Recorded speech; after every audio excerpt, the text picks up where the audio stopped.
জলেই জব্দ পাকিস্তান, সিন্ধুর জল পেতে মরিয়া ইসলামাবাদ। ভারতের পায়ে পড়ে 4 বার চিঠি পাকিস্তানের। সিন্ধু জল চুক্তি ফের বহাল করার কাতর আবেদন। পাকিস্তানের সিন্ধু, ঝিলাম ও চেনাবের জলস্তর তলানিতে। জল না পেয়ে শুকিয়ে পাকিস্তানে হাহাকার। সন্ত্রাস বাণিজ্য একসঙ্গে নয়, আগেই কড়া বার্তা দিয়েছে ভারত। আর এই নিয়ে কি বলেছিলেন প্রধানমন্ত্রী মোদী, আরো একবার শুনবো। भारत का मत एकदम स्पष्ट है। टेरर और टॉक एक साथ नहीं हो सकते। टेरर और ट्रेड एक साथ नहीं चल सकते और पानी और खून भी एक साथ नहीं बह सकता। আর এই নিয়ে আমরা কথা বলেছিলাম আন্তর্জাতিক সম্পর্ক বিশেষজ্ঞ ইমন কল্যাণ লাহিড়ীর সঙ্গে। শোনাবো তিনি কি বলেছেন। একটা দেশ যদি আইএসআই, জঙ্গি এবং অগণতান্ত্রিক পদ্ধতিতে মিলিটারি শাসন জারি রাখে দক্ষিণ এশিয়ায়, তাহলে তাদের অবস্থা এরকমই হবার কথা। কিন্তু ভারতবর্ষ বলেছে চিঠিটা অ্যাবিয়েন্সে আছে, দ্যাট ইট ইজ অ্যাবিয়েন্স। এটা কিন্তু ডিফাইন্ড করা হয়নি বা এটাকে কখনোই টার্মিনেট করা হয়নি এই চিঠিটাকে। আজকে পাকিস্তান যদি নিজের ভুল বুঝে শুধরে নিয়ে যদি আবেদন করে, ভারতবর্ষ কোনোদিনই যে পাকিস্তানের মানুষ জল পাবে না তার বিরুদ্ধে ছিল না। ভারতবর্ষ একটা শিক্ষা দিতে চেষ্টা করেছিল, কিন্তু যখন আবেদন করেছে আমি আশা রাখি যে ভারতবর্ষ শান্তির যে বার্তা সারা পৃথিবীতে বহন করে, সেই বার্তা অনুযায়ী আমাদের সরকার সিদ্ধান্ত নেবে। চেনাব আঞ্জির জোড়া ব্রিজে রেলপথে জুড়েছে কাশ্মীর। প্রধানমন্ত্রী মোদীর উপহারে ভূস্বর্গে বন্দে ভারত। শ্রীনগর থেকে মাত্র 3 ঘন্টায় পৌঁছে যাওয়া যাচ্ছে কাটরায়।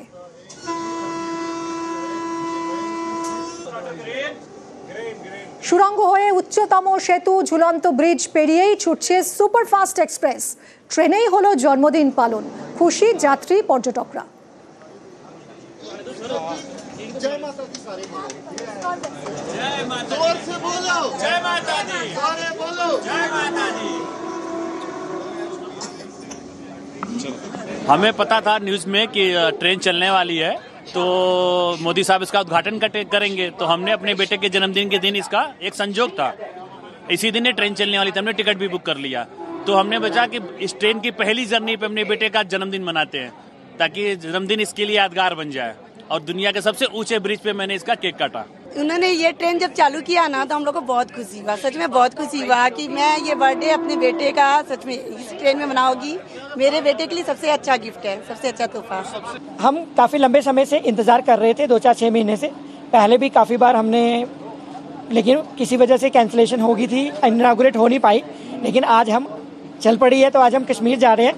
बड़ी उत्सुकता है हमें। हम कल से कटरा आए हुए थे स्पेशली इस ट्रेन में जाने के लिए। रात को हम यहीं पे स्टे किया होटल में, परिवार के साथ आए हैं, तो 2-2.5-3 घंटे में हम कश्मीर पहुंच रहे हैं। हमें बड़ी ही उत्सुकता है। খাবারে ভেজাল রুখতে ভ্রাম্যমাণ ফুড ল্যাব। পশ্চিম বর্ধমানে খাবারে ভেজাল রুখতে নজরদারি চালাতেই এই ভ্রাম্যমাণ ফুড ল্যাবের আয়োজন। দীপক আমাদের প্রতিনিধির সঙ্গে কথা বলবো। দীপক, কিভাবে কাজ করবে এই ভ্রাম্যমাণ ফুড ল্যাব? দেখো, একেবারে এই কোনো অভিযোগ যদি জেলা থেকে কোনো অভিযোগ পাওয়া যায় কি যে খাবার বিক্রি হচ্ছে রেস্তোরাঁ বা ফুটে যে খাবার বিক্রি হচ্ছে তার মান খারাপ রয়েছে, এমন অভিযোগ পাওয়ার পরই এই মোবাইল ফুড ল্যাব সেই ঘটনাস্থলে চলে যাবে এবং খাদ্যের পরীক্ষা করা হবে। এবং এই খাদ্য পরীক্ষা ভ্যানে ল্যাবরেটরি, বিশেষ ল্যাবরেটরি ব্যবস্থা রয়েছে, সেইখানেই কিন্তু খাদ্যের পরীক্ষা করা হবে এবং পরীক্ষার পরেই যে খাবার বিক্রি করছে বিক্রেতা, সেই খাবারের মান কতটা উন্নত আছে তা কিন্তু জানিয়ে দেওয়া যাবে ঘটনাস্থলে। যদি মান খারাপ হয় তাহলে কিন্তু তার বিরুদ্ধে আইনি ব্যবস্থা নেওয়া হবে। একদিকে যেমন খাদ্য দপ্তরের পক্ষ থেকে, তেমনি পৌরসভা থেকেও কিন্তু একেবারে সেই খাদ্য বিক্রেতাকে সতর্ক করা হবে। কারণ এতদিন ছিল না আসানসোলে পৌরসভার কাছে সেই পরিকাঠামো, পৌরসভার কাছে খাদ্য দপ্তর থাকলেও কিন্তু এই পরিকাঠামো টেস্টিং কিভাবে খাদ্যের পরীক্ষা করা হবে, তার মান কিভাবে যাচাই করা হবে তা কিন্তু এতদিন ছিল না। যা এইবার এই মোবাইল ভ্যান জেলায় আসায় তা কিন্তু হবে। কিন্তু শহরবাসী, অনেক ধন্যবাদ। ফুড সেফটি অন হুইলস এটাকে বলে, যেগুলো রেডি ফুড সেগুলোকে একটু টেস্ট করার ব্যবস্থা আছে, তো টেস্ট করা হয়। আমাদের গাড়িটা রেগুলার মুভ করে, আমাদের স্যাম্পল টেস্টে ফেল করে তাদেরকে নোটিশ করা হয় এবং তাদের ফাইনের ব্যবস্থা আছে। আমাদের বেশ কিছু ব্যবস্থা নেওয়া হয়েছে, ফাইন করা হয়েছে। তারপরে যদি এটা অ্যাডজুডিকেশন অফিসার হচ্ছে ডিএম, তো আমাদের এডিএম হেলথ সেটা এটা দেখেন এবং ওখানে অ্যাডজুডিকেশনে পাঠানো হয়। সেরকম বিচারে যেরকম ব্যবস্থা নেওয়ার সেরকম ব্যবস্থা নেওয়া হয়। পৌরসভায় আগে একটা ফুড ডিপার্টমেন্ট ছিল এবং এখন যেটা আছে আমাদের মেডিকেল টিম, সেটা বিভিন্ন সময় যায়, কিন্তু সেটা খুব আমাদের ক্ষমতা কম। এটা রাজ্য সরকারের উপর এই দায়িত্বটা এখন আলাদা দপ্তর আছে। আমরা পৌর নিগম থেকে তাদের অনুরোধ করব যে ফুডের ওপরে যে সমস্ত দোকানগুলো রয়েছে বিশুদ্ধভাবে খাবার তৈরি করছে না, যেগুলো দূষণমুক্ত নয়, সেইগুলোকে যেন অবিলম্বে বন্ধ করে। এবং যারা বিক্রি করছে তাদেরও বলবো যে তারা সুন্দরভাবে বিক্রি করুক যাতে মানুষ গ্রহণ করে। কেউ তো মেনটেন করে না, মেনটেন করা তো উচিত। এখন যা দিনকাল পড়েছে, যে কোনো সময় তো মানুষ অসুস্থ প্রভাব পড়বে, কিন্তু এটাতে কেউ গ্রাহ্যই করছে না। প্লাস্ট উঠছে, মাছি রয়েছে বসছে, এটা ঢাকা দেওয়া উচিত। প্রায় কয়েক হাজার ফুটপাতের উপরে দোকান আছে। বিগত দিনে দেখেছি একবার টেস্টিং রিপোর্ট কিছু জায়গার এসেছিল, তাতে অনেকগুলো নামি দামি রেস্টুরেন্ট, এগুলো তো আপনারা ছোটো মানে ফুটপাতে যারা চালাচ্ছে গরিব লোকেরা করে খাচ্ছে তাদের কথা বলছেন। নামি দামি রেস্টুরেন্ট আছে অনেকগুলো যারা এই ফুড টেস্টিংয়ের ইয়েতে মান্যতা মানে ফেল করে গেছিলো। তো আপনি এদের এই ছোটোখাটো দোকানগুলোর কি করে আশা করবো আমরা?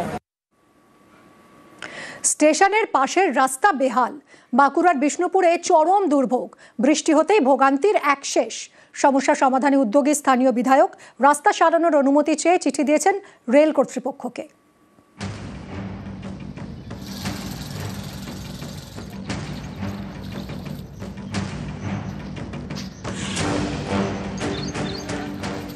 খাল বা পুকুর নয়, এটা রাস্তা, রেল স্টেশনের পাশের রাস্তা। এমন গুরুত্বপূর্ণ রাস্তা বেহাল, ফলে সাধারণের ভোগান্তির এক শেষ। রাস্তাটা মানে খুব মানে ধ্বংসের মুখে চলে গেছে পুরো। এবারে মোটরসাইকেল যেতে পারছি না, আর পাচ্ছি না এই অবস্থা। যেই করুক, বিধায়ক করুক, রেল থেকে করুক, আশেপাশে গ্রামগুলো উপকার হয়ে যাবে। বেহাল রাস্তায় দুর্ভোগের এ ছবি বাঁকুড়ার বিষ্ণুপুরের।